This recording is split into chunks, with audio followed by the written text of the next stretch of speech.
you're on a rowboat rowing towards these cliffs where apparently the area manager of the Stormlords people is residing, and you get around. Yeah, Craig's just not coming, is he? Tickle his balls. Oh, there you go. Craig! Now recording. Craig! You just have to ask him 4 times in a row, I guess. You just say you could tickle his balls. No, I guess you could, yeah.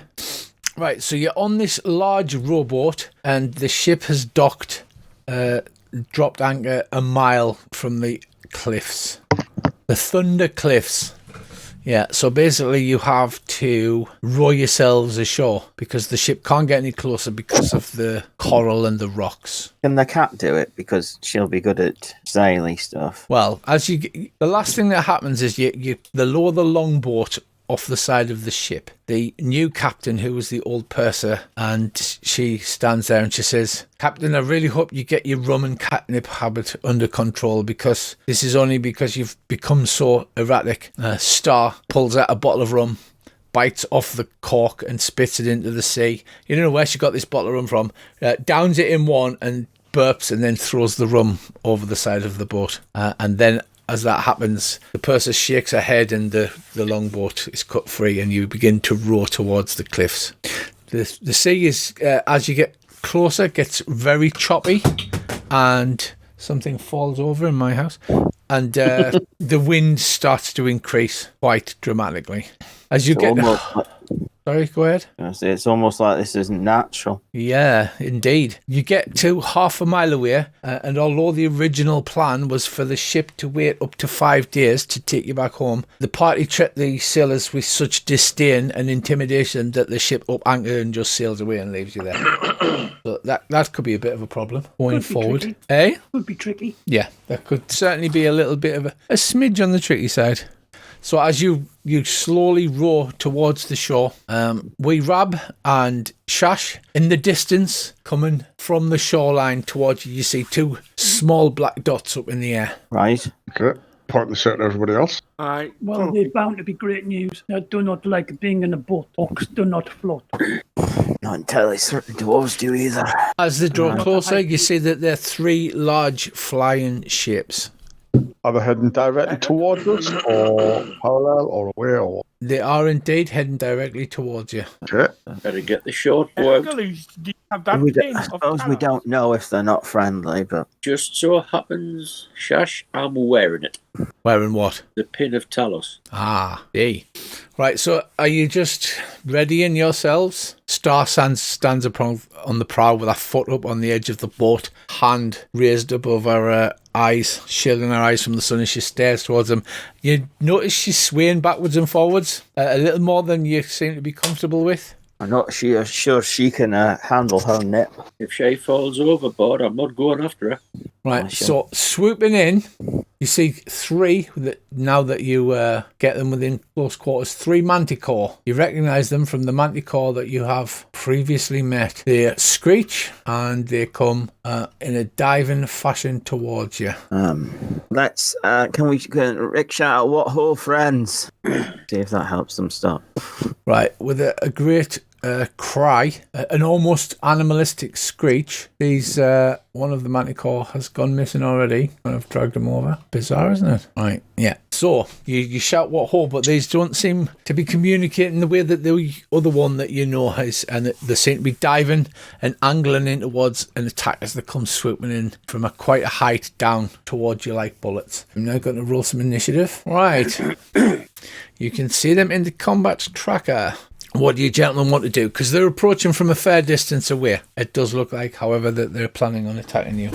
Do we know how far away could a bow hit? Or bizarrely, the sea, as you can see on the battle map, is quite choppy and the wind is strong, but it doesn't seem to be blowing their mains about, so it doesn't look like they're flying in patches of high wind. It looks almost as if the air around those is specifically calm. I will draw my sword and mace and stand ready. Right, you stand upon the rowboat which is being tossed in the high winds. You're not overly confident. Are you just going to hold an attack in case they're getting close? Yeah. Very well. Shashelian. Oh, he stopped targeting himself. He no longer holds the boat to his own throat, shouting, "I swear to God, I'll do it."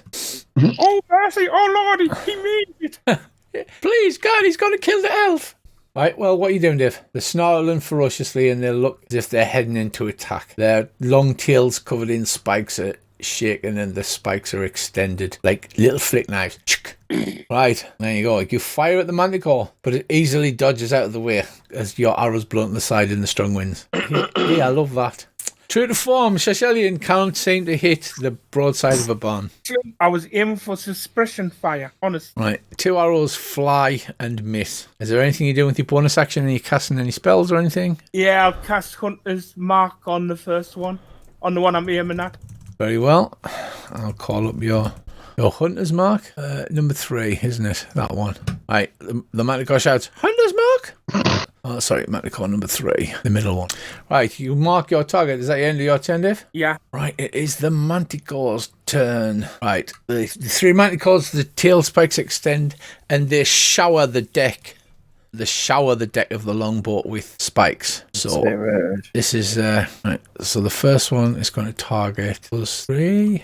I should be able to just roll it. Right, Sengo dodges out of the way, Etigal is hit, and Star is hit. Right, a minor nick, Andy, as... What a hit. What a hit, that's your new personal best. A minor hit is the tail spikes stood into you. That's his go, he's moving up. Right. The side, they seem to be strafing the boat. Manticore 2, he pulls his target now. I'm just targeting everybody because there's just a shower of spikes as they shoot into the deck. Oh, 3 hits. Oh, it's a new personal best for the GM. Light damage to Kalash, to Shashelian, and to Rick. As a reaction, I would like to cast a level 1 shield. As a reaction, I would like to evade. Right, so you take half damage, Kalash. Shield just really matters for the next attack.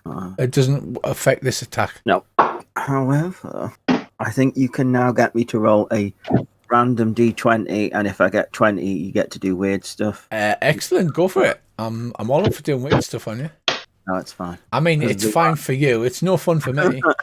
It's because of being a sorcerer now, and the wild magic surge thing. So anytime you use a spell, it's the first sorcerer spell I've used since I took it. You first level high, the DM can have you roll a d20. Oh, it's if you roll a 1, you then roll on the magic surge table to create a random magical effect. So it's only relevant if I cast a sorcerer spell. All right, and he flies towards you. 1, 2, 3, and there. Right, and finally the hunter's marked one sweeps in a little, and he targets again. Everybody's getting hit because they're just showering the whole deck. Should be alright. I get a bonus to 5 bonus AC. Oh, but Mastiff, Wayrab, and there's 1 extra. So how many have we got in the boat? 2, 4, 6, 8. Sounds like a D8 to me. Going from top to bottom, left to right.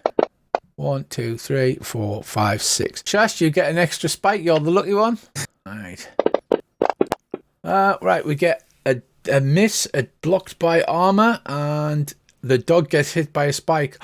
Oh God! You just killed the dog. The dog goes down with a spike stuck in him. Right. Do you feel guilty? No, This is how John Wick started. Yeah. Sadly, the Mastiff has been tail spiked. Okay, Etigal. Right, I need to move. Wait a minute. I need to move up to there. I've got the manticore on the left. And with a bit of luck, where are we to risk this? Right, in combat mode with this new thing, you just hit the dice, don't you? You should be able to hit the star that's to the left of the word. You just left click on it. Right, well, I'm going to try it. Right. Etigal still has the potion on effect. Didn't remove it. That's why you got... Right, you cast Tasha's Hideous Laughter at the Manticore. Yeah. Sadly succeeds. Save for Manticore, success. Yeah, so it nary cracks a smile. Is there anything you want to do? Yes, there probably is. Hang on, I just need to check. Which one is it? Hang on. No, it's almost as if Talos knew you were coming and bad things are about to happen to you. In that case, no, there isn't anything I want to do other than move back and forth. Okay, Rick. Right, I know I've got that cold resistance because I pressed it earlier, trying to be clever. Right, well, I'm going to take the cold resistance off you. Yeah. is that unfortunately not resistant. Right, let's see if I'm right on pressing that. Oh, I missed it. You fire an Eldritch Blast and it Yeah. misses. It dodges out of the way. It does that thing where it swoops like jinks left and right, and the Eldritch Blast goes over the head. Let's see if I can get it with my second one. Boom. Okay. Wow, what a hit! That's your new personal best. Right, you blast it for 4 points of damage, barely hurting the Manticore. How rude. How rude indeed. Do you wish to do anything for your bonus action? No. I'm just going to check when that's... I'm pretty sure it'll just take the shield off. Start of my next turn, so my shield should have gone now anyway. Okay, no problem. Are you finished? Yep. Right, Sengo, it's your turn. They're literally just going to shower the deck with spikes until they run out. And everybody will take one spike and then there'll be... Well, there's 2 extra now because the dog's gone down. You don't mess with me, dog. It's your turn, Sengo. What would you like to do? I do not know, DM. I think you may be on mute. I've been wondering why none of these were talking. I think you were really quiet, but I thought maybe you were just busy. I was just thoroughly enjoying it. I was genuinely talking for a while. I was thinking, like, I was going, lads.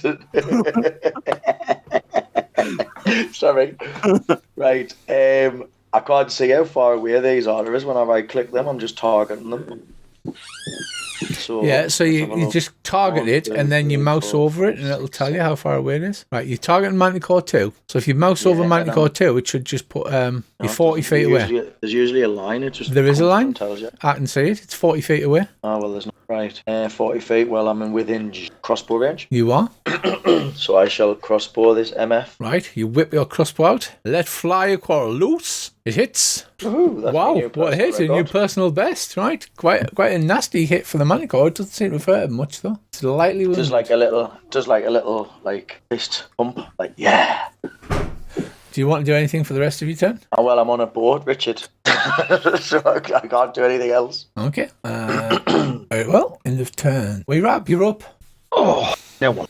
Right. Have I got, because everything seems to have been unticked, any 4th level spells? Yeah, you've had a long rest.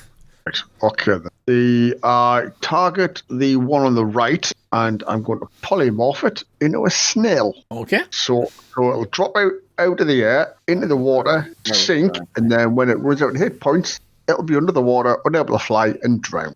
Well, it may be able to swim as a Manticore. Well, it might, but it won't be able to attack us. Yeah, true. Go for it. No, hang on. I can't see if this is target. Right, well, let me... I've got no lines or anything on my... You haven't got it targeted. Hang on. No. No, I'll drag it on, drop it on for you. There you go. I have targeted it for you. Okay. Right. You should have turned it into a water buffalo. It would have sunk a lot further deeper. Or turn. Right, it fails. It turns into a snail and goes plip, plip, and goes splosh into the water. I wonder, actually, if this is the closest. A very heavy snail that sinks really fast. This is the closest I've got. Don't make it a water snail. That was Manticore 1. It's now a snail. And it goes sploosh. There's a little sploosh into the water. Excellent. Are you doing anything else? And with my bonus action, I am going to target the dog and cast Healing Word. Nobody kills the dog. Okay, go on then. So the dog pops back up because he only has a few hit points, and it's lying on the floor and it goes woof. Time to get behind us. Targets the closest one, and I don't believe she can throw this. Ooh. All right, she throws her dagger and hits the Manticore. 8 damage. Sticking in the Manticore. The Manticore looks moderately wounded. Right. The dog. What would you want the dog to do? Sit and hide behind us. So it crawls under the bench and tries to stay out of it. The dog. Sorry. Yeah. End of round. Alash. Back to you. Star only had 1 dagger, however, although she is quite good with it.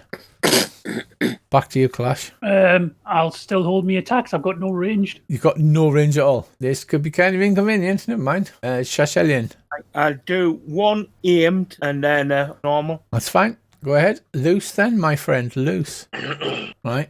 Again, it swoops to the side. You miss. You don't have much luck, Shash. I mean, it is Shash, though, isn't it? Right. It hits. Huzzah! Huzzah! Right. 12 damage to Manticore 3. Ow! How he says. Have you rolled your d6 damage as well for the Hunter's Mark? automatically did it. Cool. Well, one option is with the hunter's mark for the damage. Right, got you. Right, you stick an arrow in the Manticore. It seems unhappy about this. Right, Manticore 1 is a snail. So he's not doing anything.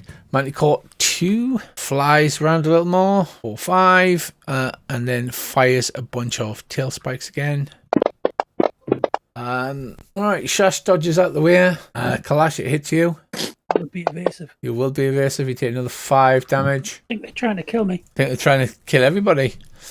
And then it goes 1, 2, 3, 4, 5 as he swoops round. They seem to be circling, so that's 6 spikes they've got used. They seem to have quite a lot of spikes left. And Manticore 3, he fires back again.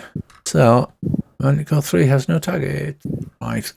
Pew! Oh, it's a good hit on Wee Rab. Shash dodges, Star dodges. Just you, Wee Rab, then, I'm afraid, old son. All right. Right, you succeed at your concentration on the polymorph. Good. Right, a light wound. I just shout at him, is that all you've got? Oh, sorry, I didn't move him. 1, 2, 3, 4, 5 as he's heading around that way. Etegral. I'm just trying to... This targeting thing seems to be all strange since... I know, I can't talk on target. You've got Manticore on the left hand, on the right hand, left hand target. Right, that will do then. Yeah. Oh, You can't see your targets, can you not? I can see them, bizarrely. No, I don't know if it's like levels or what, but there's no lines or anything. No, I see the party is working to its normal peak efficiency as Andy fires a firebolt off into the wild blue yonder. Yeah, just boiling a bit of the sea there, lads, you know. Yeah. Andy, are you just starting to load yourself into a body bag ready to throw yourself off the boat now? Aye, pretty much. Rick. Keep me busy while I sew this sack up. I'm just going to target this. Actually, I'm not going to do that bit first. I'm going to put my Hexblade Curse on them first, which means I'll get the bonus damage rolls against work effect. When I get it. Right, I've cursed it. Right, let's hit it. You have indeed. You hit for the smallest amount of damage you possibly can. So I do get a bonus to damage rolls against the curse equals my proficiency bonus. So I would actually get +3 to that. It just hasn't come on. That's okay. Well, we can sort that out. Like, sort of do it automatically afterwards. But it takes another 3 damage. Yeah, and then I'll do another, and then I'll throw another blast at it. See if I hit. Another hit, good solid hit, and that'll still have the other thing, so it'll actually be another 3 on top of that. Another 3 on top of that. That's my personal best. Yes. Do you feel special? I do. I often feel special. He's heavily wounded there, that Manticore. Is there anything else you wish to do? No. Right, let me see who's next. Right. Rick, can you make me a strength check, please? No. You get a 10. Right, you have a shove attack, which shoves you 5 feet. You are suddenly shoved 5 feet, and you tip overboard. If you want to make an athletics check, you can be hanging on the side by one hand. Otherwise, you plummet into the water head first. I will attempt this athletics check. Something unseen. Oh, I'm hanging on the edge. Yeah. Rick's catapulted head over heels off the side of the boat, and can I lean over the edge and pull him back in? You can grab him, yes, but this is not finished yet. Okay, who else? Ethical, actually, yes. Can you please make me a strength check? You need to beat a DC 20. Yes. Hang on. Remember how to do this. Just double click on your strength. 23. Right, something shoves you from beneath where Sengo will be standing, shoves you up against the rail and almost tips you over, but you grab Rick's hand and you're now facing that, but there seems to be something in that square that nobody can see. Right. There's something in the boat, lads. Sengo. Right. Yeah. Did I notice? Oh, yeah, you saw Rick get literally catapulted out of the boat and then almost Ethical. It's only because Ethical's got those crazy ass gauntlets that he manages to hold himself. You can wildly start swinging in that square, but I was just about to say, can I make like a you swinging automatically motion? roll at disadvantage. Okay, so I'm going to put my crossbow away and I'm going to... You can drop your crossbow and draw your sword, but obviously you can't draw your shield, so you'll have to make sure your shield's not equipped. Yeah, there's something in the boat with you. It's a thing. There's something on the Inside wing. boat. Something. Right, Kalash, you're holding your action. You see this like invisible force shove these two guys almost out the boat. Sengo starts swinging, so you can take a swing as well after Sengo's had a go. Aye, okay. Right, so I'm going out. Can you target it? Can you actually see it? There is that. Right. Right, you still got the Manticore target, but I can take that roll. Fine. Let me just sort you out. Clear that target. So, did you roll a disadvantage? You did, yes. So I'll drop that. Yeah. You miss. How the fuck's that invisible Stalker getting on the boat, though? Because it's an invisible and it stalked you. So it's always been on the boat. Is that the most likely option? I think not. Right, so you missed the first swing. You're basically flailing about. Don't forget you have to roll a disadvantage, but it's invisible. I get another one, He's already used his attack action, Brissy, so he can't cast a spell. Alright, you didn't roll a disadvantage. Roll I've again. rolled twice, though, so it doesn't matter. If you roll two... Look, I've rolled twice, though. So You rolled I've twice, rolled 19 twice. Times. Alright, well, yeah, that will hit. Roll your damage. Yeah, there's something invisible on the boat, like Bad Michael Bay movie. Like, who farted? Right, so you slash wildly about you. You feel your blade bite into something, but there's no blood or anything like that. And is there anything else you'd like to do? Is Rick hanging off the side, or is he? Rick's hanging off the side by one hand, but Andy's grabbed him. So can I go over and assist, or is that not possible? Not at the moment. You can't because you're busy. Right, no. Can you literally not see that monster on the boat with you? Yeah. Awesome. Right, so you've got a bonus I action. thought you were asking if I could see it in real life, though. So, I can't do anything, so I'm not going to do anything. You could rage. A bonus action you've got. You don't have to rage. No, I'm not going to bother. Right, okay. You do have your movement, so you could move next to Rick to assist next turn if you want to aid in grabbing him. Well, I'm just conscious of where he would be able to go once he's in, if I'm there. That's up to you. You've still got, like I said, you've still got your movement. I'll move there, just in case Rick needs my assistance. Okay. We Rab. Right. Could I have something chance to a perception roll to see if any of these manticores have got collar or anything on? Anything that's made of metal. Yeah, absolutely. Give us a perception roll. Oh, Jesus. You're not sure. It's like, what manticores? You think there's 3 manticores? Maybe there's not. Right. I target the northeast one. What's target again? Because I'm getting nothing. Control and left click. That's not... Yeah. He's getting the same as me. It does show on your combat tracker that you've targeted them, but it doesn't show you the line that would normally get. Yeah, right. And hang on. I'm seeing them. So you've targeted it. You've got the dog targeted as well. So I'm untarget the dog. Right. So which target? The northeast one. The northeast one, and I cast.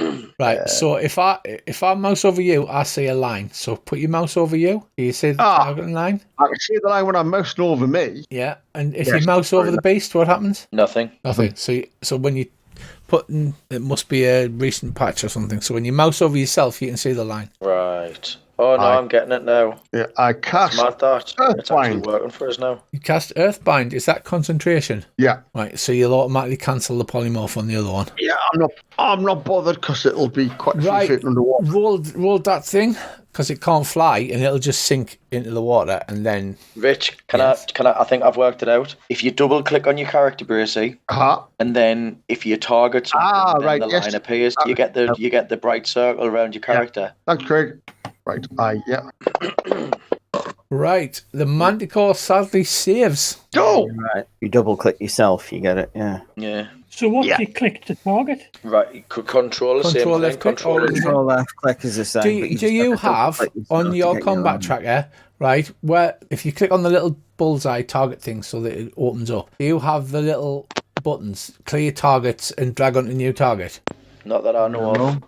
I'm not even entirely certain what you mean by bullseye. On the combat tracker. On the combat tracker, next to the skull that says friendly, there's a Captain America shield. No, I don't. No, we've got one that says effect. I've got the skull, and then I've got like effect eye. No, we've got no. Because I've got a little button as DM that just says drag onto new target, so I can just drag this like gun sight thing onto a target. You must just be magic. I must be magic, right? Well then, we shall call you Paul Daniels. It's a success rewab, fortunately. No worries. Right. That's blind. You like this? Not a lot. The next up is Star, who doesn't have any more daggers. She says, I'll throw this one a dagger. Has anybody got daggers? I get an attack because I was holding an attack. Yeah, sorry, Earl. Yes, you've got an attack. Do I get a sneak attack, or since it's invisible? You get disadvantage, but you get a sneak attack because you're standing next to other party members. So does not just neutralise it then? No, sneak attack is completely different from advantage. All right, I thought you got advantage on sneak attack. Right, you stab at it, but sadly, it misses because you're at disadvantage onto the fact that it's invisible. You know roughly where it is. Is that it, or are you offhanding your mace as well? I may as well offhand me, mate. I made an offhand for you. You'll notice. Didn't think of him, mate. What a kind man. Wow, you hit with the mace. Bonkety bonk bonk. It's your new what a hit. That's your new personal best. That's Earl in a nutshell, that. 2 points of damage. It's your new personal best. I wonder if it just comes up if Andy hits. We'll be like, that's your new personal best. That'll never happen. Right. Okay. The dog. Is the dog just cowering underneath the bench, Bracey, out of the sight of the manticores? Yes. Yeah. You just stay, boy, stay. All right. Back to Kalash. It's a new turn. Round 3. Stab it to bits. You stab it in the bits. Okay. You take a wild aim at whatever it is, and you. Right, the thing flows around your blade, almost as if it's made of air. Now or later. Getting offhand now, yeah. It's your bonus action. Oh, it didn't disadvantage. I'll roll it twice. Yeah. Oh, aha! Yeah. So you clock it on the whatever invisible stars have. Nice. My new personal best. Bosh.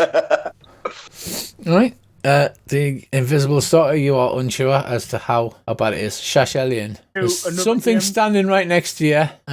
That people are flailing about. Like, literally, you guys are all standing within 5 feet of each other, so the swords and maces flying about. You're having to duck out the way of each other's weapons, as well as being showered with tail spikes. Yeah, I'll do an aim shot and then a normal. Okay, right, it's a hit. Nice. Boosh. Right, ooh. Yeah, that's heavily wounded, Mr. Manticore. Very good shot, sir. And then you're doing a second shot? Yeah. Yeah, sadly, Dave, one good shot per combat's enough for you. You miss with the second one. What do you mean, one good shot a session? Per session, yeah. Right, we've got Manticores. We've got Manticores firing spikes again. This is round 3, so this will be 9 spikes. They seem to have plenty left. It'd be funny if they actually hit the invisible stalker. Well, they can actually aim them, so they're not going to. So we've got 1, 2, 3, 4, 5, 6. Everyone stand behind the invisible stalker, use it as a shield. I can't even get back on the bloody boat. Yeah. Where exactly do we want us to stand, El? Behind the invisible thing. Oh, crap. This is a good right. Showering the deck with spikes. And a hit on Kalash. A hit on Shash. Are you reacting and taking half damage on? I will.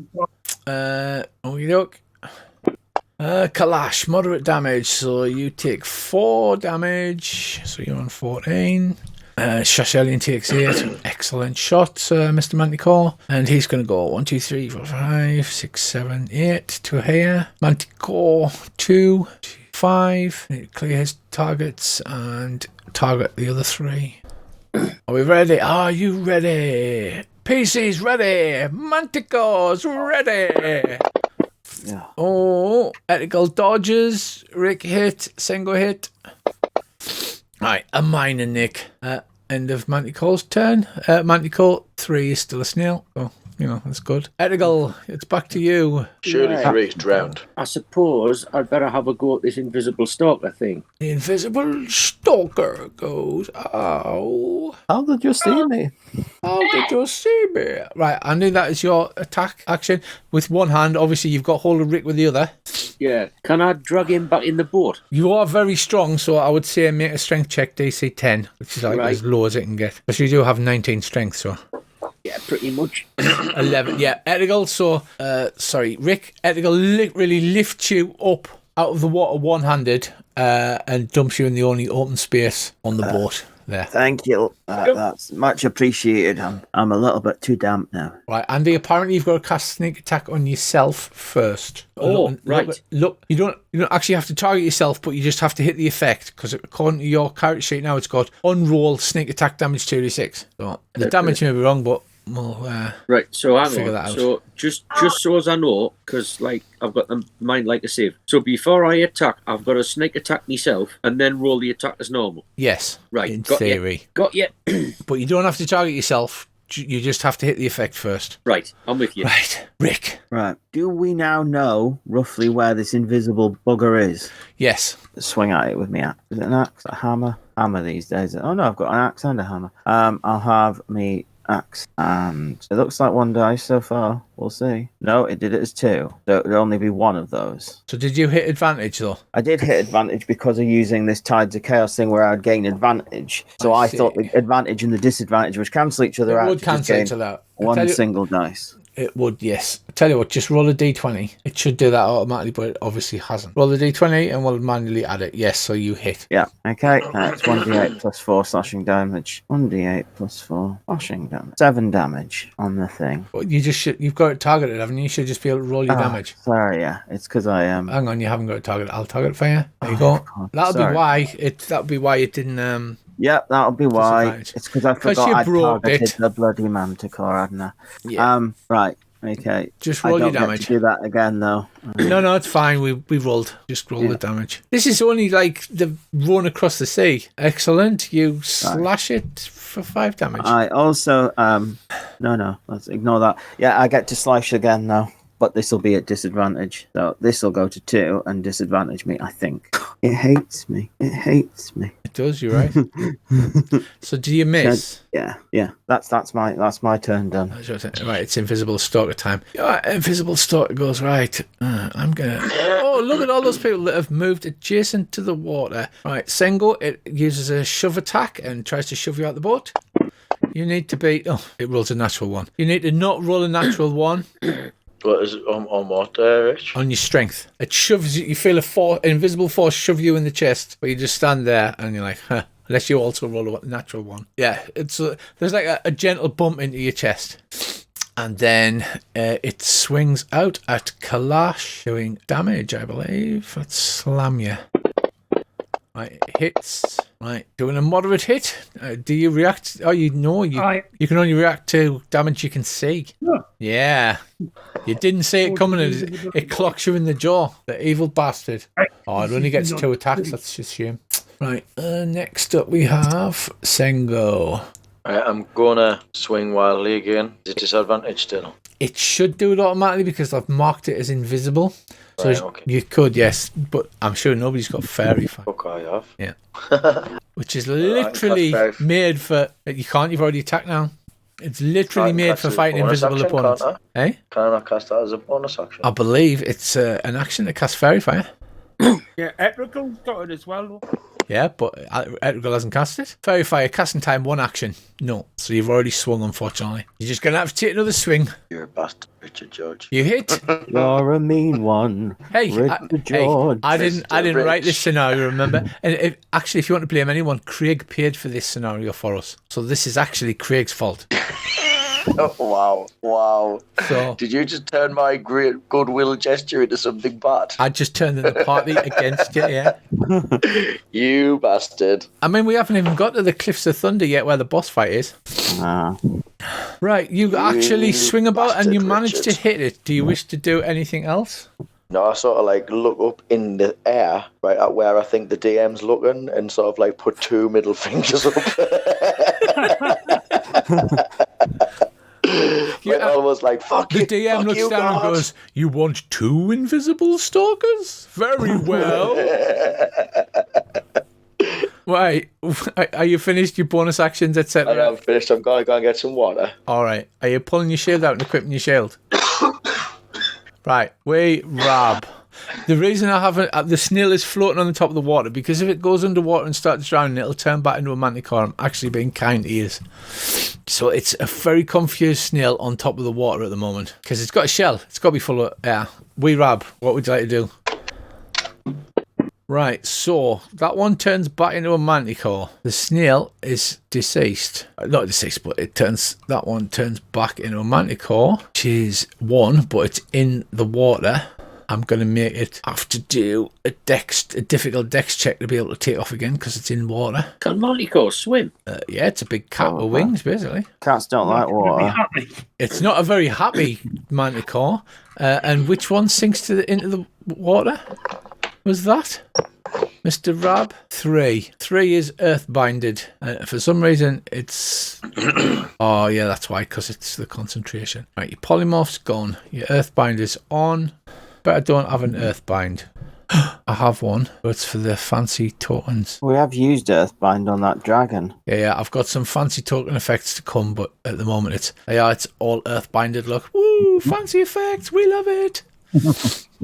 Okay, Rab, is that your turn? So that one hits the water with a splash. So you got 2 in the water. Is there anything else you want to do? Rab, is there anybody there? No, it's okay. Right, okay. Yeah, can you hear me? Right, Star can't actually get to the beast that you could stab several times.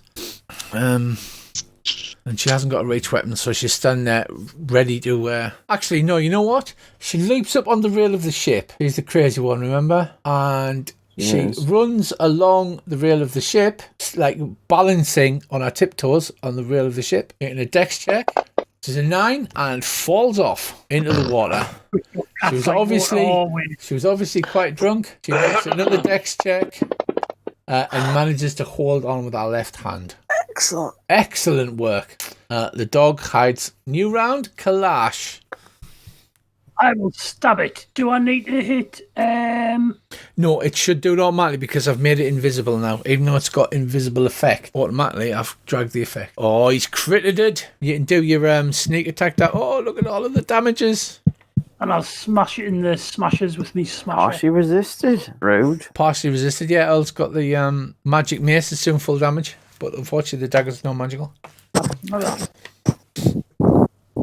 Right. Really need a magic dagger. Yeah, really do need a magic dagger or a short sword or something. Right, that's quite a serious hit. You're not sure how effective it was because you're kind of cutting through like something with the consistency of jelly. So there's definitely a resistance there, but you're not sure what's happening. Right, Shash? I do 1 EM'd, 1 normal. Right, okay. Well, you can just declare an attack and then you can choose every time you attack if you want. You don't have to declare them. So you fire. You hit. Hurrah! Right, how do you kill this manticore? I think it's looking at us and not looking behind itself then. Yeah, it's looking towards you this time. You shoot it in the back of the head? I shoot it in its heart. Right, so he shoots it in its chest and it sort of clutches at its chest with its paws and its wings fold in and it splashes. Bonus action to change Hunter's Mark. Right, and who are you putting Hunter's Mark on? The other one that's in the water. There's 2 in the water now because one's earthbound and the other one used to be a snail. Was the earthbound one that I killed? No, you targeted... Oh, hang on, maybe you did. Yeah, you did kill the earthbound one. So which one are you moving it to? The other one in the water. Right, so you're leaving one. That one. Okie dokie. Manticore 3 is deceased. Your earthbind is no longer in effect. Right, so there's one in the water with Hunter's Mark, and the other one that's peppering the deck with tail spines has been left unmolested. Is that the end of your turn, Dave? Dave? Is it too late to change the Hunter's Mark to the one that's still flying? Technically, yes, but I'll allow it. Right then. Because it gets to go next. I get to shoot you. Woohoo! I still haven't fired yet. Oh, you've got the second attack, haven't you? Loose? Yeah, it easily dodges out the way. Right, Manticore 1, play at targets. I'm going to have to just roll randomly among you 3 now. You don't have to. I don't have to. I don't want anybody to feel victimised when I murder you. So we've got 3, 4. We've got Sengo, Kalash, and we've got 5, Shash. Aha. It's all coming up DM now. The phrase I never needed to. Scary shit, huh? 3 hits. Kalash, are you dodging? Of course. I see this coming. I dodge of your spikes. Actually, have you watched Boss Baby, the TV series? It has the best Russian baby in it. Unreal. Yeah, Unreal. That is how you should play Kalash. Watch Boss Baby. The one that baby call. Yeah. I am the Russian baby. Why are you always shouting? I was born like this. I have a rivet throat accident. He's absolutely class. Right, so you took 8 damage and it knocked 4 off you, putting you at 30 points of damage. Jimbo's the one in that, by the way. Jimbo, yeah. Right, Manticore 1, Manticore 2. Hang on, why are you watching Boss Baby? Because we like Boss Baby. Okay, this is so much more things to be watching. I'll tell you what's better than Boss Baby. Captain Underpants, the series. Have you watched that? Right, the Manticore manages to get airborne again after being in the water. No, I haven't watched it. Etter Girl, would you care to miss something, sir? I shall do my best. Right, so cast Snake Attack on yourself. Well, just hit the Snake Attack effect. Right. And then stab it with something. And then stab it. And it should automatically disadvantage. And it rolls everything correctly. Hurrah! Right, you stab it. Jolly good. Excellent. Would you like to do anything with your bonus action? No hiding in a rowboat unless you're going to crawl underneath the bench. No, I'll offhand it with... Wow. He still dodged. Yeah, still dodged. Okay, Rick. Etical's gone all dual wielding and he's pulled his sword out like Clash. Okay. Swords, you're more danger to each other than you are to... Still targeting the invisible stalker. I will use my magic battle axe. Do you get that chaos thing, or is that once per what's it? That was once per long rest. Alright. So this should just disadvantage, because I am targeting it. Still didn't disadvantage me. Did it? No. Wonder why it hates me so much. Did I roll another dice? Yes. You have it targeted. Alright. Well, you just do your normal damage then. Alright, it's because you're flanking. So you got advantage. You get an advantage for flanking. Right. So the first one is correct. I did haven't not know turned that. flanking off. I didn't know that. Good job. Substantial Bonus flank. attack and flanking is supposed to be off. Right, 9 damage to the invisible stalker with that one, and it is magic, so hopefully that should. Right, and then You do you want me to do wait that. until you've sorted that, or shall I I have just roll? sorted that, no problem. This is what happens. It's live. And then what do you want to do now? Just hit it again, but I missed. I've hit it once, and then I've missed. Yeah. Okay, invisible stalker time. It'll go for a shove on Kalash. Oh, the dirty. He's a I big need a man. strength check and you need to beat a 22.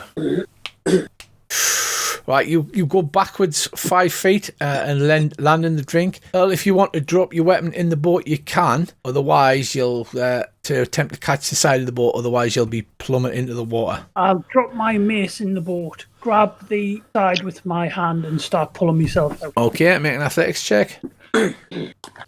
An 11. Right, so you grab hold on, but you're like submerged. You're hanging on one arm, but you're submerged up to the chest. And then Sengo, it is going to shove you as well. The two of us. Horrible, isn't it? It's like a spoiled child on a bus. You just need to beat a pushing 9, people out. Sengo. Again, it's just going to push against your chest, isn't it? No! Sengo goes out of the boat! Ah, splash! Do you wish to try and catch the thing? Drop your shield in the boat and grab hold of this side? I'm not carrying my shield. Why not? Yeah, right. Well, do you want to just go over the boat, head over heels into the water, or are you just going to... No, I'm going to grab the side. Okay. Do I need an athletics check? Athletics check, DC 10. Oh, if he lets go of that sword now, when it disappears into the water, gone forever. No, I dropped my sword in the boat as it pushed us. I was so startled. You were so startled. Just in case. Right, go on then, make an athletics check. But it's just taken an age. I don't know what's going on. I've It's a pressed skill? it 3 times. I know what it is, man. It's just taken like me. My computer's running so slow. Oh man, hang on. Sorry. Right. Right, you're I'm clicking pressing the the wrong stat thing. off. And I'm pressing the wrong thing. Oh, surely with that, mate. Surely I springboard back into the boat. What, Surely. with a 21 Arcana check? You go, but that's you go, me- this that's is me magical. athletics. It's not your athletics, that's Dirty Arcana. bastard. You go, this looks like it may be magical. Right. Oh, well, I wear one off. Surely Oh. I half springboard back in. Right, 24 for athletics, though. you get hold of the side of the boat. You don't go fully in, just your boots get wet. Like me arse, dip me arse in and then pull myself back up. Yeah, And then Sengo, start it's your going turn. off and giving So- it like the old pull-ups. So for half your movement, you can move back into the boat. Yeah, I shall move back into the boat swiftly, pick up my sword, Yeah, and and lay about swing, it. swing vivaciously. Vivacious. Oh, he dropped the crit. Oh, 5 damage. Well, he's got to drop a crit on disadvantage, isn't he? He is, yeah, I know.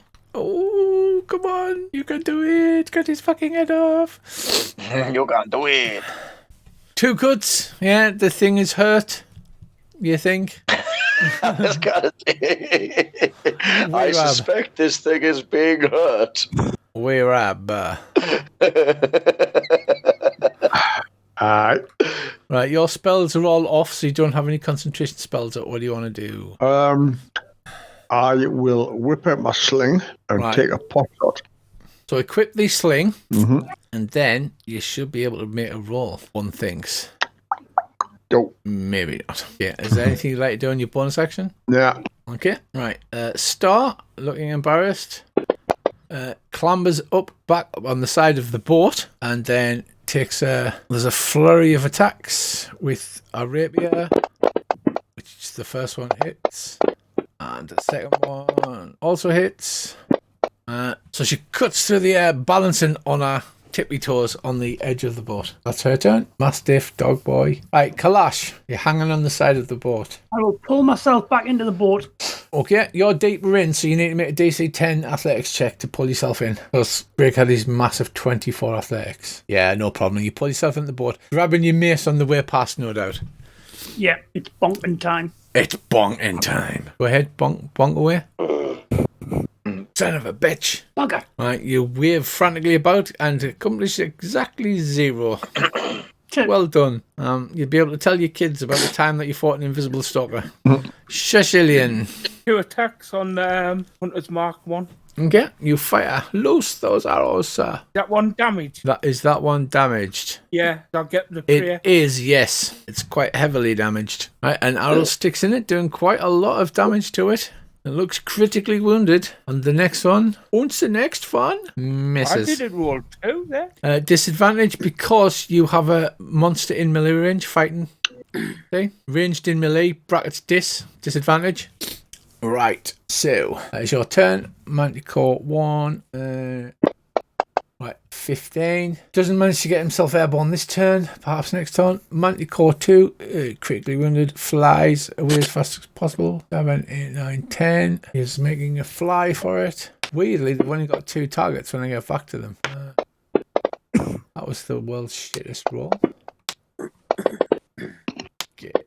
As it retreats, it fires a last volley of spikes at you chaps. Rude. Boo. Boo, he says. Boo. Yeah. Randomly determined which people get shot. It's the usual suspects. That's going to be... Let's be honest. Right. Red blocked by armor. Hits Engor. Blocked by armor on Rick. And then miss. So it's just the one. Yeah, just a small nick to Sengor. He can take it. He's a big lad. And that's the Manticore's turns. Let it go. Right. Let's have a go at this invisible stalker again. I've got... Right. So I want to do that. Don't I? That will do it. Oh. Right. So you stab widely into this flurry of something. Is there anything special that happens? Does it become visible when it dies? No, it kind of dissipates when it dies. Oh. Okay, sort of, well, no, it happens. It's just not there anymore. Yeah, so it sort of like turns a bit gooey and then flows about and then dissipates. So this thing is gone, baby. Solid gone. Someone else is gone. Yeah. Oh. Right, the 2 manticores are attempting to fly away. Do you want to shoot them down or do you want to let them go, Rick? No. Shoot them down if we've got the choice. Yeah. Shoot them down if we can. I won't be able to shoot one down this turn, though, will I? No. Rick, I think so. It's your turn then. Okay. Right, I will attempt to shoot the one with the hunter's mark. Actually do this right for once. That should be fine. When my sheet actions, blasty blast, I'll just blasty blast. Oh. Dodged the bugger, and then the second one, I yelled it in Scottish. 2 that's not much damage though, but that's that. Right, you shoot. Thou shalt not escape me. Okay, Sengor. Aye. Art thou crossbowing? Art thou javelinging? Is the invisible man dead, like? Yeah. Oh, did he not appear? Did we catch a glimpse of him? No, he kind of flowed like invisible jelly and then sort of drained through the bottom of the boat. That dirty bastard. Right. The Manticore with the within hunter's mark on crossbow it is flying. The other one is trying to get out of the water. Does the hunter's mark do anything for me? No. Alright, well, I'll attack the hunter's mark one, the flying one, the other one's in the water. Crossbow bolt. Woohoo! Nice. Right, it's barely staying aloft. I'm starting to think that the personal best thing was pretty much a one-time thing. I think the scary bit is this isn't the boss fight. No, this is just the random. Yeah, but we are. I mean, we're not taking that much damage, and we are just fighting manticores that's flying around, and we're limited to being on a boat. I know. It's horrendous, isn't it? It's almost like the game tries to give you different situations. I mean, you're saying you're not taking that much damage. Earl's taking half his hit points. Shasha's taking a third of his hit points. Do you know, and I didn't really think, have I taken any hit points? You've taken 21 damage out of 77. Yeah, they just pick away at you. Must have missed that bit. This entire encounter, all it's going in my head is, I'm on a boat. I'm on a boat. Yeah, me too. Can you remember that song? I'm on a boat, motherfucker. I'll take another slingshot. Go on then. It sounds like a children's classic. Oh, shit. Have you not seen it? It's Wee Rab fires 18 sling bullets in a machine gun style at the Manticore. Do you know him who's in Brooklyn 911? Lonely Island. Brooklyn 99. Oh, it's the Lonely Island, is it? Okay. Aye. I have that. Right, Star runs back to the front because she can't do anything now because she doesn't have a dagger. End of turn, and poor Kalash is like, I have no range. Why have you got no range, Del? Because I don't do range. Fair enough, Shash. Do you stick the proverbial thumb up your arsehole for your turn? I would pick out all the big sticky things. My attack. Right, you hit. Right, so how do you kill the second one then? In the back of its head, since it's flying away from us. So you shoot at the back there. It crashes first into the surf and disappears. He's been weird. He's been waiting for this for like 4 weeks now. He is, yeah. Broke. And then you're moving the hunter's mark to the other side. Yeah, right, okay. Well, the other one's floundering in the water, so basically you can row over and just shoot it full of arrows until it, and witch bolts and what have you, until it dies. So there's no need for us to continue to roll. And so basically, how do you kill it? Do you just pepper it full of arrows and witch bolts and sling bullets? Save the ammo, beat it to death with the oars. Just put alongside. It's just like thunk as you just beat this thing over the head with the oars. Love it. Can I just say how much I approve of this? Yeah, the GM approves of this. Just get the oar on the back of its neck and push it under the water. And just hold it under till it drowns. Yep. Oh, it's getting even darker. It's so dark. No, occasionally let it up and say, "Are you alive?" And when it answers, push it back down. Right, so you approach after a bit of rowing. You approach the Thunder Cliffs, and I hope to God this will work. So let me just test it out for you. I don't have a fancy boat icon, although perhaps I should have made one. I think we can forgive you. For this bit, to be precise. Drop everybody on the map so I can share it and see what's going on. Hope to God the walls work. It's not something that you normally have to say about things, really. I say that quite often. I hope to fuck the walls work. Right. So after our little jaunt across the sea, which was much fun. I do love giving you unusual situations to deal with. Right, I'm going to click on everybody. Apparently the walls are working. So here we go. You arrive upon the Cliffs of Thunder. You still there? Mm-hmm. I am, yes. What's up, man? You're at the Cliffs of Thunder, which I've shared. Can you all see the map? I can. Right, you arrive upon the Cliffs of Thunder. Thunder. Just so you know, zoom right into your token. I like the waters move. Yeah, I did that. What, when you mean zoom into your token, what do you mean? Because it zooms your picture up. No, like you just put your mouse next to your token on the map and just zoom in. Nifty. Right, the shoreline where the water meets the sandy beach crashes with breaking waves. The echoes formed within the caves reverberate back, filling the air with sound like the crashing of thunder. You see a beach before you. You see a beached and apparently damaged ship. And you see some rocks to the right. At what part of the beach do you want to head for with the rowboat? I would say the middle. The bit where the boat sank. West. Yeah. The far west? That boat's at a very odd angle. Yeah, provides perfect cover. as you get closer, can you make me a perception check, please? Everyone. Where's that again? Skills? Yeah. And say no.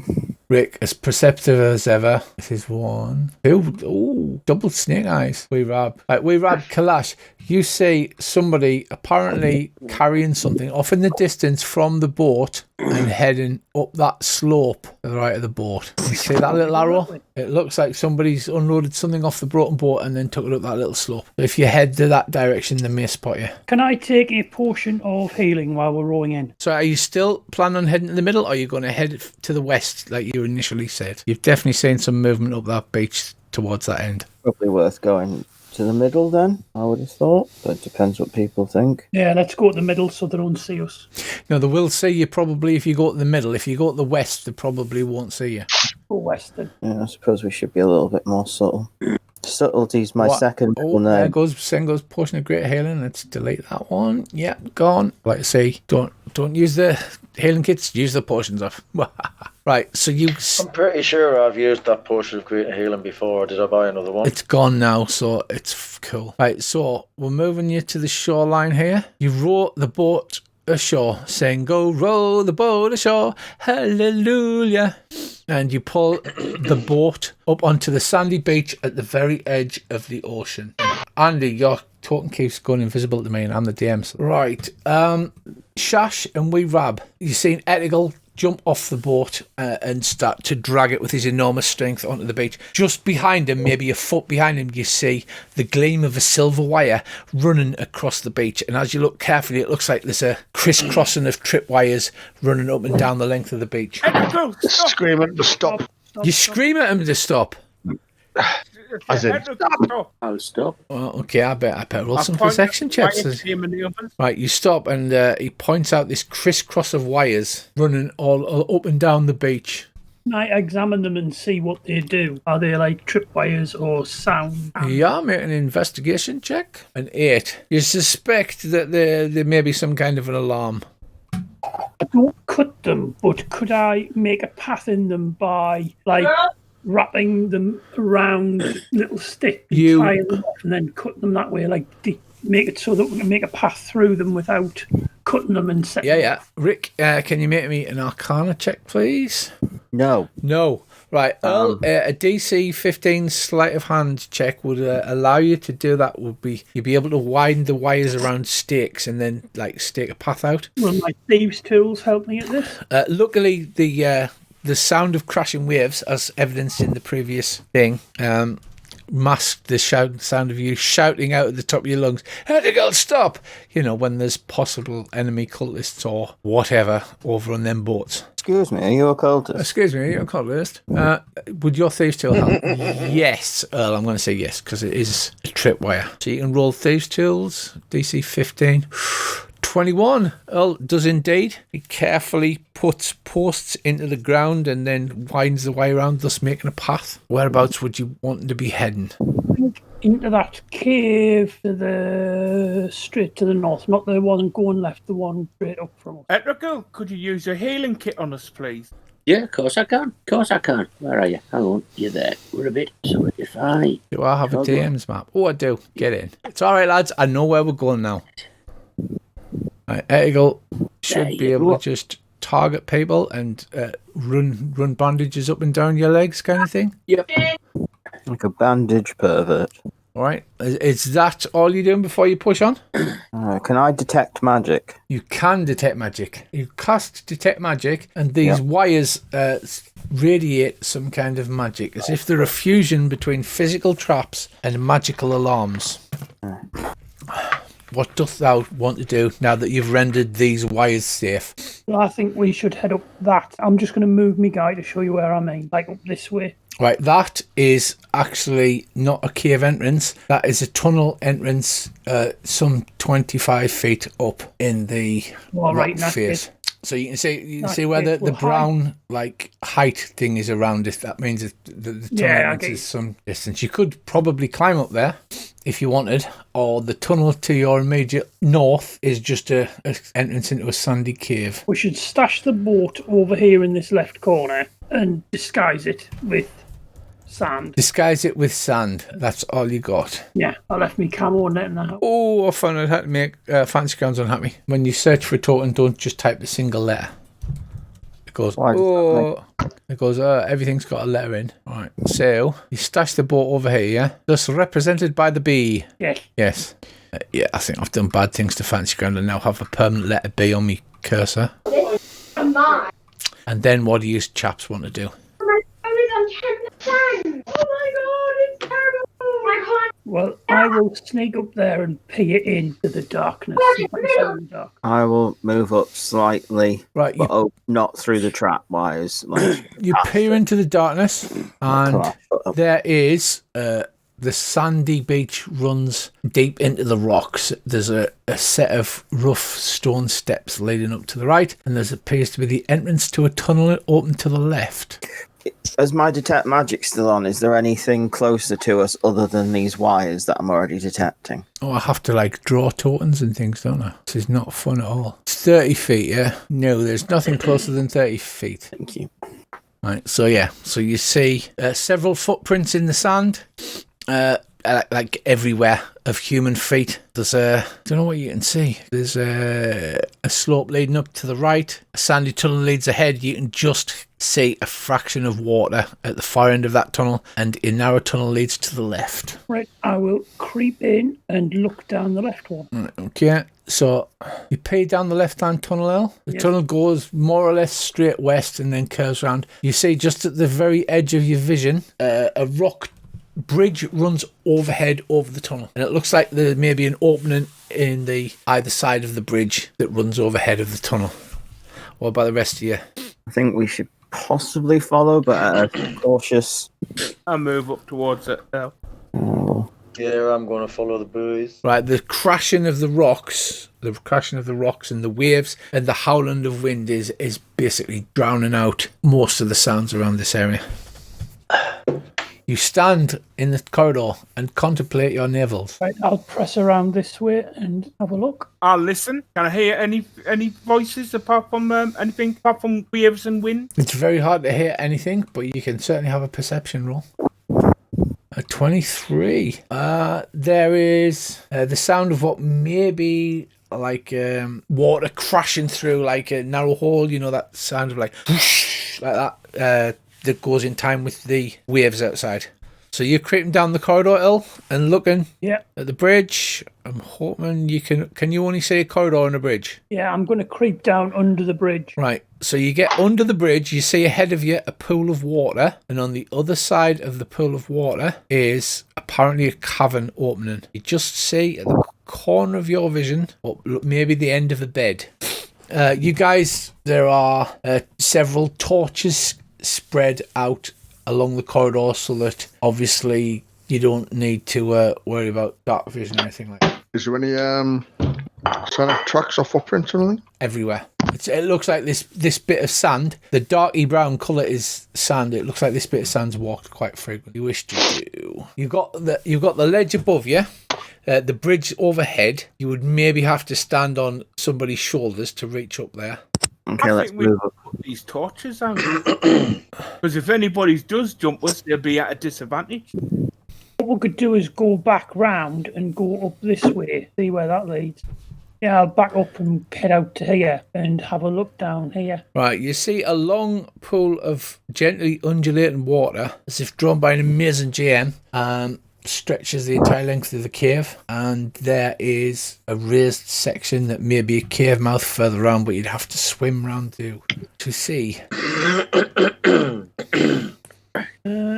Give us a second. I'll be back in a minute. Okay. I'll head up here and have a look this way. Right, you head up the slope. There's a slope immediately goes down to your right, sorry. And as you look down this slope, there seems to be a large chamber opens up. I can just open this up now. You should be able to see through it all. You look down at a room with crates and barrels and all manner of goods. All manner of wares. I'll hide amongst the barrels. Can I follow him then? Skirt me way around this way. Yeah. So Sengo goes up the stairs and into the room. There's nobody in this room, but there's several barrels, crates, cloths, crafted goods, spices, and other trade items. One of the crates, the large crate next to the stairs, has gold written in chalk in big letters upon it.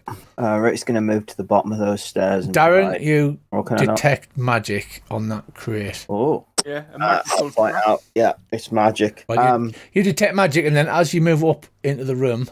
I'm detecting magic so hard right now. It definitely doesn't say it like that. Right, Singo, are you moving forward to there?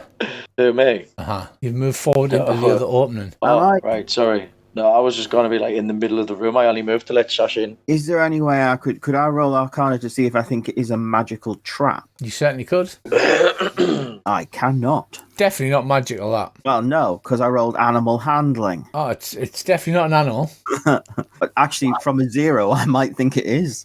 Some sort of weird box. A 7. Well. It's a box, and it has gold written on it in chalk. I'm getting a magical tingle. Obviously, there's a tunnel to the north, and there is a tunnel that leads around to the west. I have now opened for you, so that if you move, you can actually see more of the map. There's a slope that leads up where you are, Earl. There's a slope that leads up, and as you can unlock that now, you can see that it leads up to that cave entrance that you saw from outside. Okay, I will go this way and listen. Right, you get that far, and you hear a growling noise. A loud growling noise, joined by a second growling noise. And then a female voice says, "Oh, please stop skulking in the shadows. My babies can hear you." In that case, I'll just walk straight out because, you know... You walk straight out, horrifically in front of you. Oh, wrong character. It's, right, let me just show you what you see. Inside, you see what appears to be a large pool. Standing on the surface of the pool is a half-elf woman who looks rather dangerous. Either side of her are 2 white, large wolf-type creatures. Oh, really? What the fuck was that? Sorry, that was weird. I thought it was someone pretend to be a wolf. It was like right on cue with 2 white wolves. Sound effects. A wolf with indigestion, yeah. Right, you step out. And you see this either side. She is standing in this pool which is bubbling and occasionally sprays water up. And, can you what? No, it's fine. I'm not there yet. Right, what are you doing in this room then? Because Earl's just stepped out. I'm going to follow Earl. Yeah, right, I was just going to let basically him go before I went.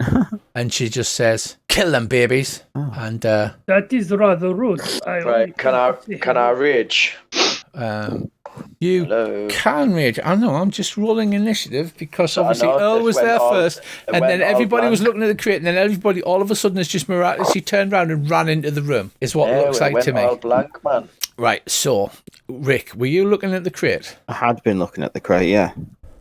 Right, well. I didn't necessarily open it. I kind of warned. It's just a large crate with gold chalked on the outside. It's detecting magic, but because you failed every other check in the entire world, that's all you can tell about it. Fair enough. Right, so she shouts, "Kill them." Sengo, you're up first, so you're raging, yes? Yeah, so am I up first, right? You are. And are these dogs... Oh, I thought we were getting attacked by the dogs. Yeah, you are. Right. She's standing in the centre of this pool. I'm going to move towards her and I'm going to strike her. Excellent. Right, you run to the pool. There's a loud explosion of water and some horrible... You feel electric invading your mind. Okay, I will just roll that then, I guess. Target Sengo, and you are thrown back. As you take 22 psychic damage, and you are held back 5 feet. You slam into the wall and lose the rest of your turn. She's shaking your head, and you've never been hit by psychic force like this. She laughs in a lilting, high-pitched laugh. So is that my turn? That is your turn. You are thrown back after taking 22 psychic damage. Shashelian. I'll shoot her. Okay, you attempt to shoot her. Go ahead.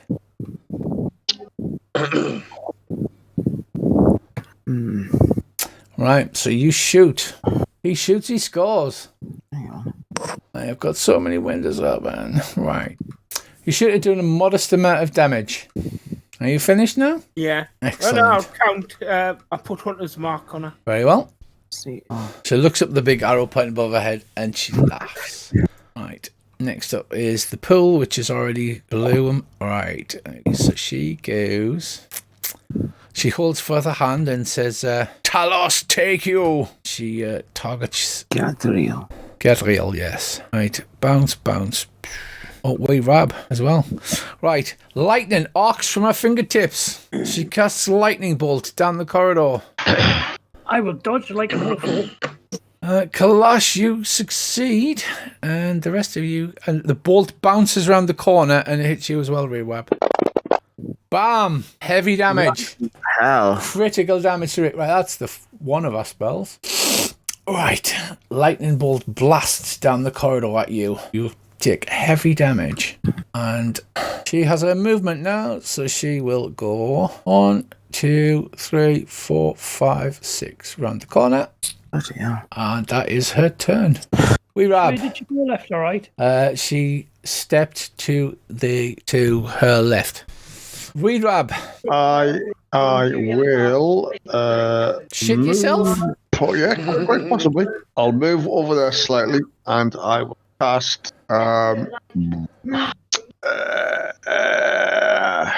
Healing Spirit. Okay. In front of us, so it should. Right, if you go on upcast, then we can test it out. So I will bring up your healing spirit, which is Harry the Healing Haggis. Where are you casting it? Between me and Rick. So there. Sort of on top of that, just beside that little box. Well, in that square, you mean? Yeah. Okay. You cast Healing Spirit at what level? Level 2. Okay. Can you... So it's 2d6 healing, isn't it, for Rick? Thank you very much. So Rick gets 10 points back, and he's now on 40. Is that your turn? Yeah. Kalash. I will go right there. No, you can't say it. But you have moved past that wolf who Okay. gets an opportunity to attack at you. Are those wolves still there? Yeah, they're running in to attack you. They didn't get anything. So as Earl runs past, it bites at you, Earl. But you dodge out of the way. It snaps its breath on its back. There's lightning running down its fur, and out of its breath is like icy cold as it's coming out of its mouth. Can I stab it? Yeah, you can turn around and stab it, but you don't get your sneak attack bonus though. No, gun. I can't speak. Right, so you look past it and then you attempt to stab the dog. It's a bad dog, though, not a good dog. Right, you miss, it dodges. You ranged in melee. What? You've clicked on your dagger on the thrown on. bit. Ignore that. You've clicked the wrong thing. Right, you hit. You're stabbing it with your dagger, yeah? Right, you stab it. It lightly wounds the hound. Face it as well. You want to face it, yeah? Hold down shift and then roll your mouse wheel to face. No, can I? Oh, yeah, you miss it as well, yeah? Excellent. You fell straight into my trap with no preparation, Singo. You miss. Is there anything else you want to do with your action? Yeah, well, you've used your bonus action now for your miss. Pretty much nothing else. Okay. Rick. Right, okay. Am I able to get past Cecily in this small If he allows you to, yes. All right. Because they're 5 feet wide. Right, I am going to first off, as a bonus action. Don't know why I did it in that accent. I must stop doing stupid accents. I'm going to cast Branding Smite so that basically I get extra. That's not the right thing. But right, I'll do radiant damage to it if I manage to hit. And then I'll move there and charge in and clobber this wolf. I was going to say, do you move into that square to the left there? I'm right in front of it to the left of Clash. Yeah, did you hug the wall there? Because you were moving next to the thing that blew up and has blown Singo against the wall. I suppose so, but I'll be honest, I didn't think of it. I'll tell you what, roll A, athletics check, DC 10. To see if you didn't, because you didn't think of it at the last second. Yeah. Because I've got this hidden, you see. Not 20. Right, so you remember at the last second to stay out of the way of the pool and dodge along the side of the wall and you hit the beast, yeah? Yeah, right, okay. I've still got him targeted, haven't I? Right, let's see what happened. We click this. Boom. What? Ah, a good hit with the battle axe. Well done, sir. You swing. I got 2 dice rolling. I didn't advantage myself. I don't know. It hit. That's fine. Just check in case it's the... Brandon Smite. No, I'm just meant to do.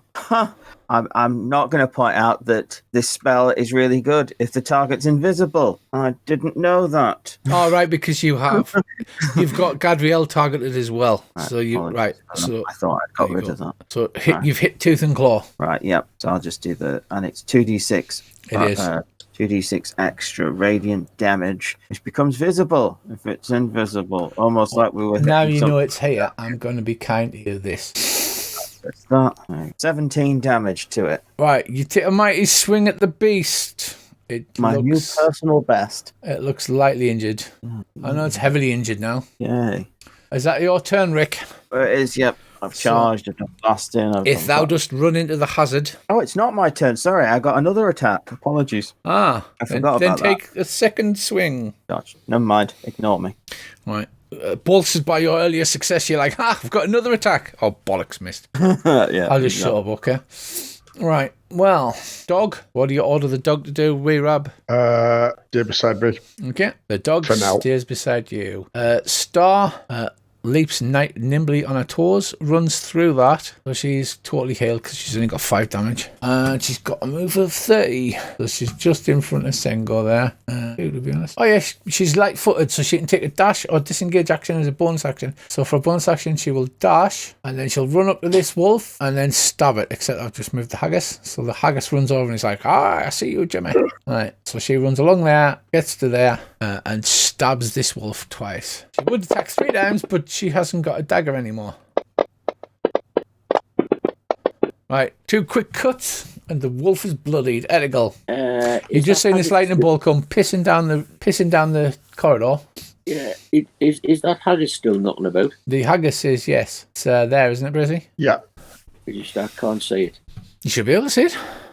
Oh, it's up there. All right. Well, in that case, I'm going to have You run through the haggis, so you get 2d6 healing. So can you target Andy and give him 2d6 there, Brizzy? Yeah, hang on. Can't actually see Andy. You can't see Andy. All right, because he's round the corner. Mm-hmm. I'm not. I'm right in front of you. Am I? Yeah. You might be able to see the haggis, but I can't. I can't see what the haggis. Right, I tell you what. I'll just roll 2d6. There you go. And he gets 5 back as he runs through it. Right, everybody's looking charred, and it looks horribly bad, as if nobody bothered to heal up and just charged in without any forethought. Where is the healing haggis? In the other room. I still can't see it. I don't know why you can't see it. It's there. The haggis is not next to the hazard, is it? No, it's Yeah. Hang on, what I'll do is I don't know why you can't see it. I'll draw a circle on the map, okay? I'll say where we are. Right. There is said haggis. Can you see that? Right. Yes. I can see the circle. I never saw the haggai. I dragged the total on. Are you moving that up, Chris, or are you leaving it there? I'm going to move it up as I move up. Right. So you get to there, Andy. Right, hang on. I can get there. I shall take a pot shot at Frosten Fang. Now, will I get me snake attack bonus? No. Right. No, you've got to be adjacent to somebody who's in combat with them. You either got to go surprise attack or be adjacent to somebody in combat. Right, not to worry. Well, I shall... Oh, well, there we go. You loose an arrow and it sinks into it. Both beasts look heavily damaged. Poor dogs. Is that your turn? Pretty much, yeah. Right, so Tooth and Claw bites at Earl.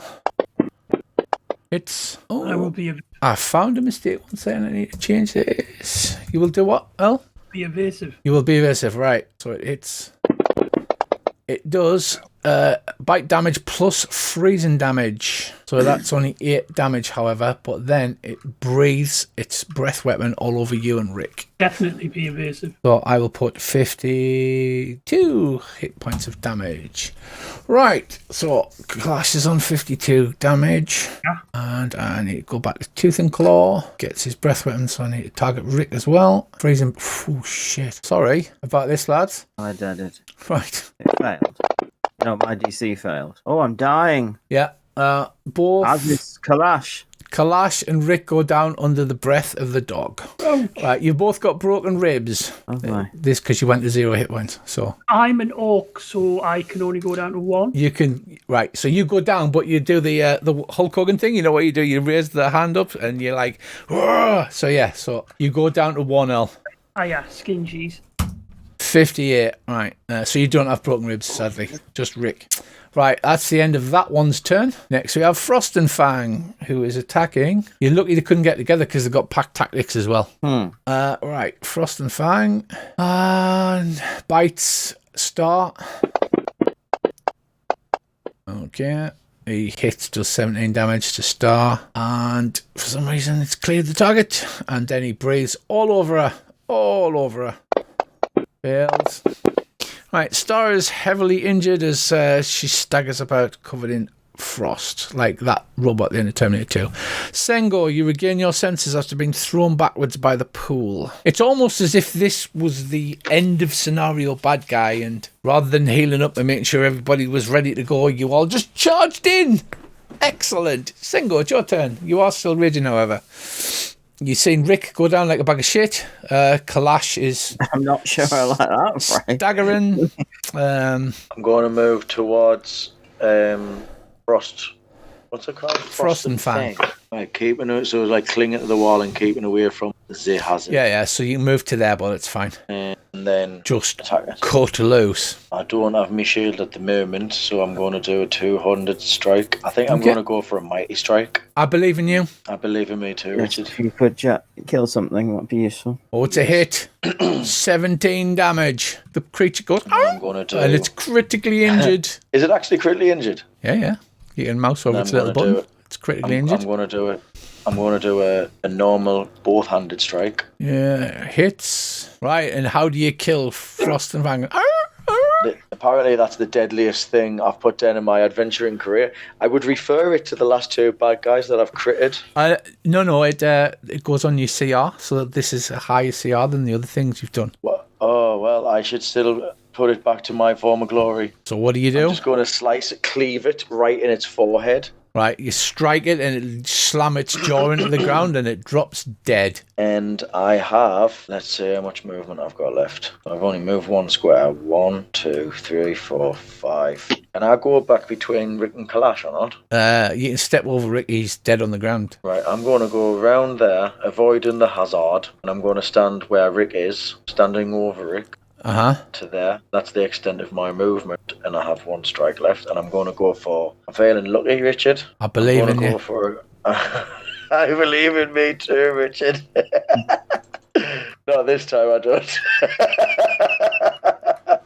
Alright, okay. Sadly, you... I sort of like take a mighty swing backwards and catch the top of my sword on the top bit of the cave, and I'm like, oh, fuck. Yeah.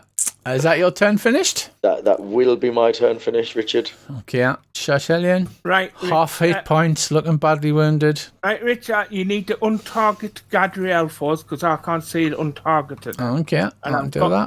The remaining wolf. I'll just pop... Move backward. Okay, so you can see her. I can shoot that wolf. You've just walked through the haggis. Well done, Shashelian. You get 36 hit points. You get 7 hit points back. Excellent work. Somebody roll Rick, roll him through the you shoot at the wolf. You hit. Oh, the poor thing. It's critically injured. And I'll do another shoot. Yeah.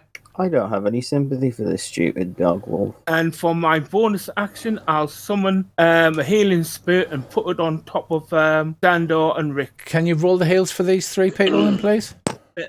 Right, while you do that, it's Gadriel's turn. She steps out. She's actually seems to be whistling in a merry way. Is it a nonchalant whistle? She raises her hands, and across the cavern, an enormous wall of ice floor to ceiling goes right in front of Etigal. Can you say that line? That's a wall of ice. Yeah. Etigal's on the cold side. The cold side does a little bit of damage. Etigal retreat. Yeah.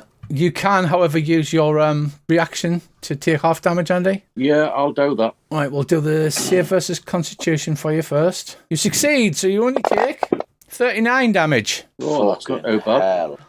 And then you half that because you're using your reaction to dive out the way, and that ice wall stays there, cutting the party off in half. She then has the rest of her movement and whistles and casually steps back out of sight. She's a bit of a cow. Stupid fucking slut. Right. So, Etigal, you only take 20 damage.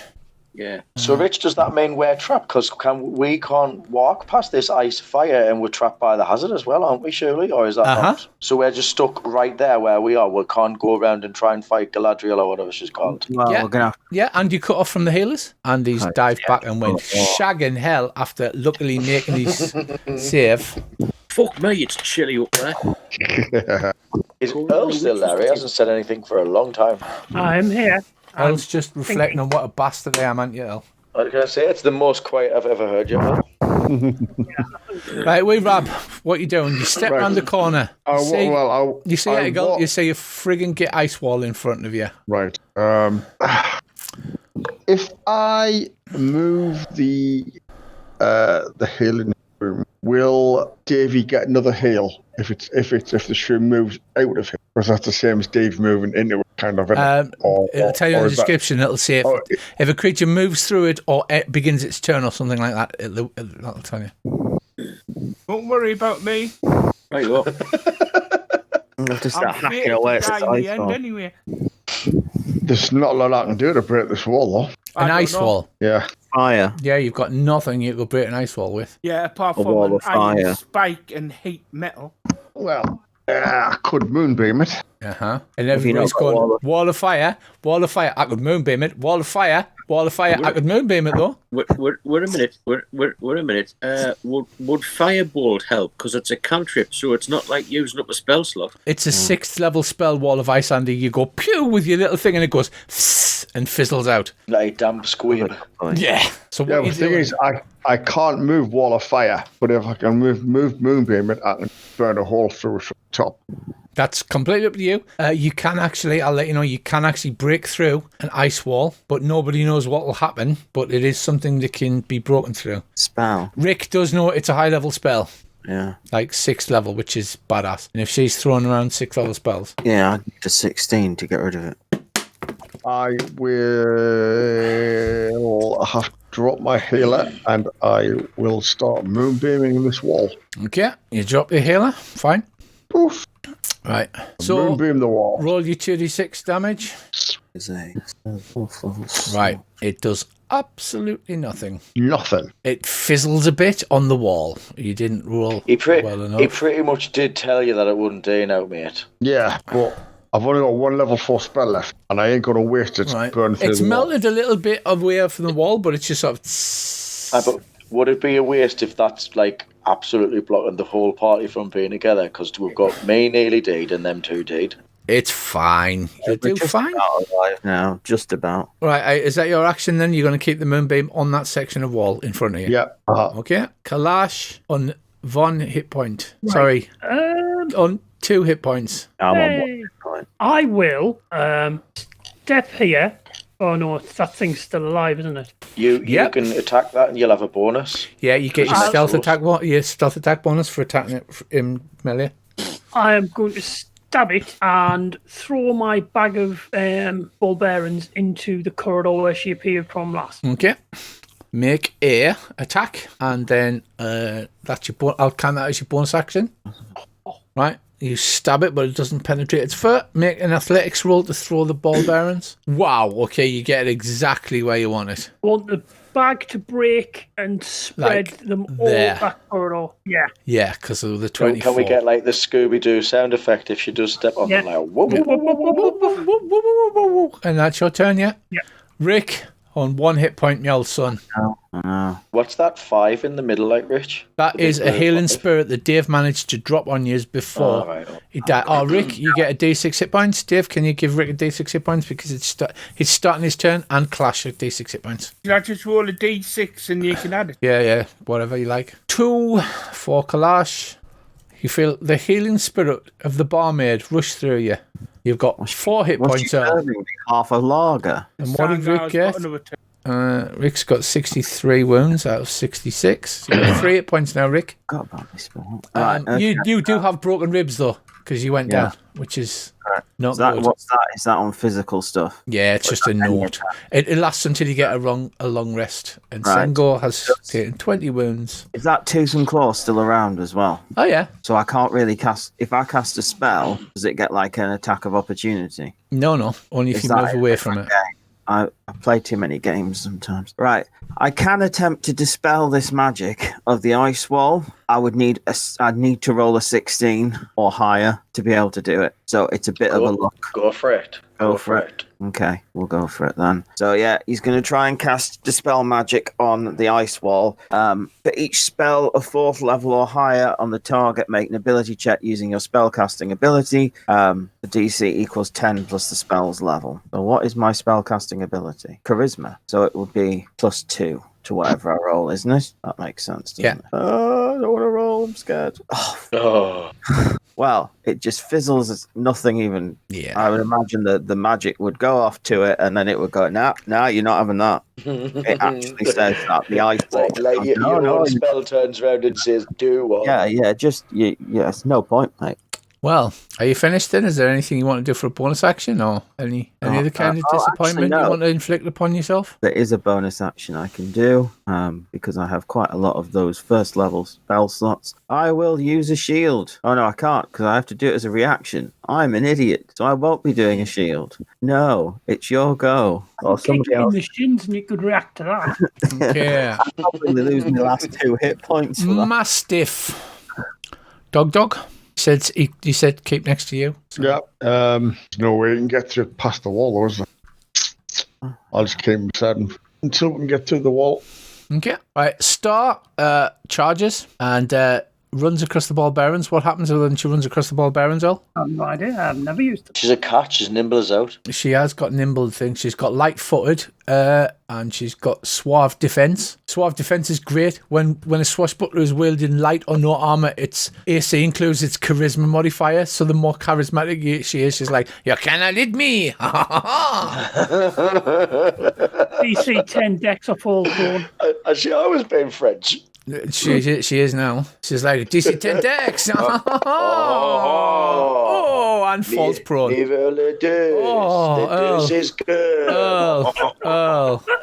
Right, well, she doesn't attack. She just... Does she go Scooby-Doo sounds? She goes whoop, whoop, whoop, whoop, whoop, and falls over.